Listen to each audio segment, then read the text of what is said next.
দেখুন কিভাবে বেকু গাড়ি উঠানোর সময় গাড়িটা উল্টে যায়, আপনাদের সামনে দেখাবো। এখন ভিডিওটা দেখার জন্য সাথেই থাকবেন। আসসালামু আলাইকুম। দেখুন একজন অভিজ্ঞ সিনিয়র ড্রাইভার ছাড়া কিভাবে বেকু গাড়ি ওঠানো হয়।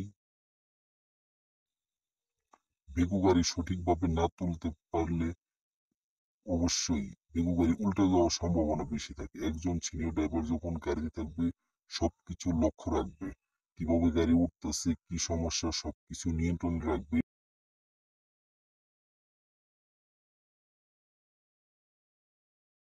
কোনো দায়িত্ব থাকে না, কিভাবে তুলবে তাও জানে না। না জানার কারণে যতটুকু মালিকের পক্ষে ক্ষতি হয় দেখতে পারবেন আপনারা। এই ড্রাইভার হইলো আমাদের কোম্পানির একজন ড্রাইভার, তিনি গাড়ি সঠিকভাবে তুলতে পারেন না। তার জন্য গাড়িটি তোলার সময় কতটুকু রিস্ক হয়ে দাঁড়ায় মধ্যেই এই যে গাড়িটা উঠানো হচ্ছে, বাকেটে ভর দিয়ে গাড়িটা উঠানো হচ্ছে। দেখুন তোলার সময় চেনটা একটু বেশি কাটাতে গাড়ি এই মাত্র গাড়ি নামানোর জন্য প্রস্তুত নিয়েছে, এখন নামানো হলো। এখন আস্তে আস্তে কীভাবে নামালো, নামানোর পর অন্য একটি ড্রাইভার যাবে, যাওয়ার পরে সেই ড্রাইভারটি কীভাবে গাড়ি তুলে সেই দিকে লক্ষ্য রাখুন। ওই যে ড্রাইভার দেখা যাচ্ছে, এখন ওইখানে অন্য একটি ড্রাইভার গেছে, যাওয়ার পর ড্রাইভারকে রিকোয়েস্ট করতেছে, আপনি দেখতেছেন রিকোয়েস্ট করতেছে যে গাড়িটা তুলতে পারবে না, কিন্তু ছেলেটা কোনোভাবে মানে না, অবশেষে মানলো, গাড়ি থেকে নামা।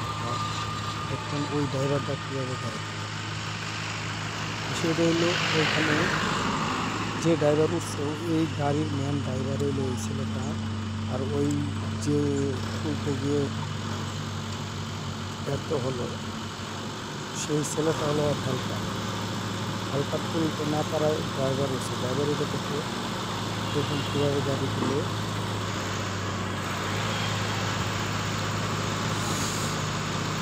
আর বর্তমান যুগে যে এক্সকেভেটর যে ড্রাইভারগুলো আছে, বিশেষ করে হেল্পারগুলো আছে, বেশিরভাগ হেল্পার ড্রাইভারকে সম্মান করে না, ইজ্জত হয় না। এইসব ড্রাইভার কখনো ভালো ড্রাইভার হতে পারে না।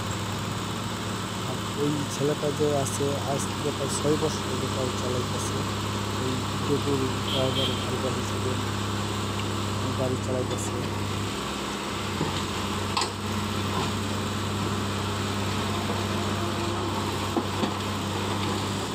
যে ড্রাইভারটা আছে সেই ড্রাইভারটা